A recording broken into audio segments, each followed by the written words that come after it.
On Wednesday, May 20th, 2015, the Illinois Department of Children and Family Services, the American Red Cross, the Illinois Department of Natural Resources, and the Illinois Association of Park Districts got together at the Springfield Elks Lodge to hold a news conference to promote water safety during Drowning Prevention Month.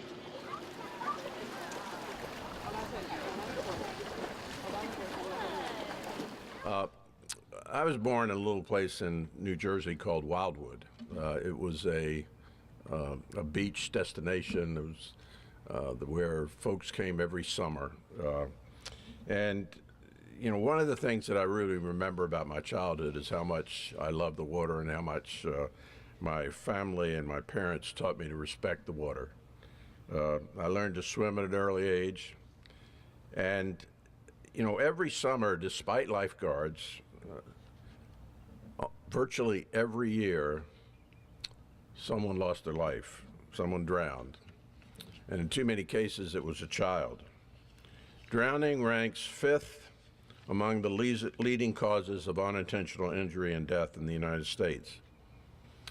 And for every child who dies from drowning, another 5 receive emergency medical care for non-fatal submersion. The yelling, the splashing, the waving that we see on TV in simulated drownings are not the way it really happens. Drowning usually happens in silence, in seconds, and too often in just as little as as an inch of water. And that's why it's important to supervise children on an ongoing basis. Last year, the number of children deaths that the Department of Children and Family Services looked at were 24 Illinois children under the age of 18. They lost their lives due to accidental drowning. 13 in pools, 4 in ponds, 3 in lakes, 2 in bathtubs, 1 in a river, and 1 in a large bucket. And then there are countless other drowning deaths that are not investigated by the Department of Children and Families. In Illinois, pools are required to be fenced in. It's the law. And yet in 2014, 9 children drowned in pools who were under the age of 5. Self-closing, self-locking gates, alarms, other types of warning sensors can go a long way in protecting your family. Toddlers have been also known to drown in big buckets. You know, toddlers are top heavy. And if they fall into a bucket, it's very hard for them to stand up. So it's important to make sure that those big buckets around the house are empty of water, that they're turned over. The Red Cross, who's with us today, and like-minded other organizations offer swimming lessons that can often save a child's life. Also, take it upon yourself to learn CPR. Keep rescue equipment, a telephone, an emergency number nearby. Seconds count when it comes to preventing death and serious injury. So if a child in your care goes missing, be sure to check first pools, garden pools, and other nearby sources of water. In this age of constant distraction of telephones and texting, it's important for parents and other caregivers to pay attention when children are in and near any body of water. And that is why Governor Rauner proclaimed May as Childhood Drowning Prevention Month in Illinois. And the Department of Children's Services and other agencies throughout the government are doing all they can to draw attention to this very preventable issue. It is too late after a child drowns. Just to give you a sense of the popularity of recreational boating within our agency registers about 250,000 boats each year.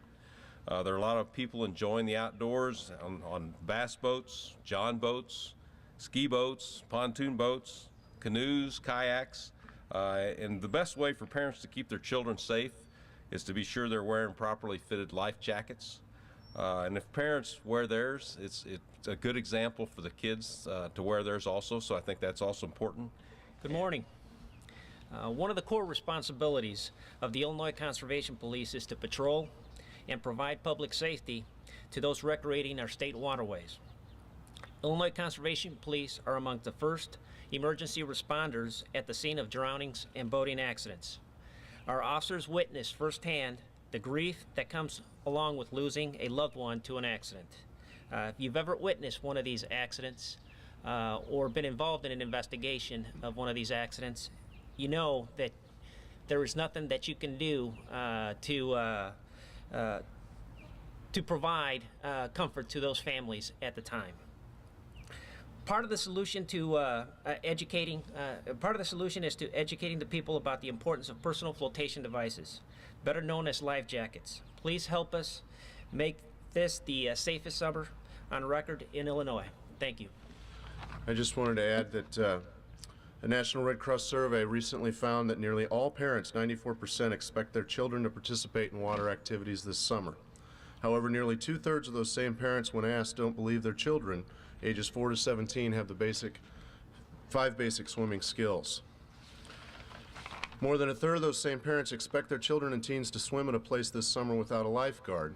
And so we want to encourage folks to continue to take those classes with the American Red Cross and to continue to work on those 5 critical water safety skills known as water competency skills, such as being able to step or jump into the water over your head, being able to return to the surface and float or tread water for 1 minute, turning around in a full circle and finding an exit, and then swimming the 25 yards to that exit. Being able to exit from the water if in a pool, to be able to exit without using the ladder. Those are some very common basic things that you can work on with your kids anytime, any day. And otherwise, we would encourage you to find classes for your families by contacting your local aquatic facilities like the facility we're at today, or of course calling 1-800-RED-CROSS and visiting www.redcross.org/take-a-class. Some of the most important things children can ever learn are the ability to swim. And so I would encourage parents and grandparents, guardians, to make sure that they reach out, as Brian had said from the American Red Cross, to park districts and park and recreation agencies in their communities to really engage their children in the ability to learn to swim. You can be an infant and learn to swim. You can be a senior citizen. You're never too old or too young to learn to swim. And so we encourage you to do that. It's very important to have a wonderfully safe summer. Park districts are committed to drowning prevention, and it's our honor today to be working with this wonderful team from Governor Ronner's office as well as the American Red Cross. So thank you very much. Thank you. I want to thank everyone for coming. I particularly want to thank the Elks Lodge for allowing us to be here today and in this great location. And I think let me just close by saying how critical is the message that we're getting out today. So your presence in terms of communicating this to the public is very important.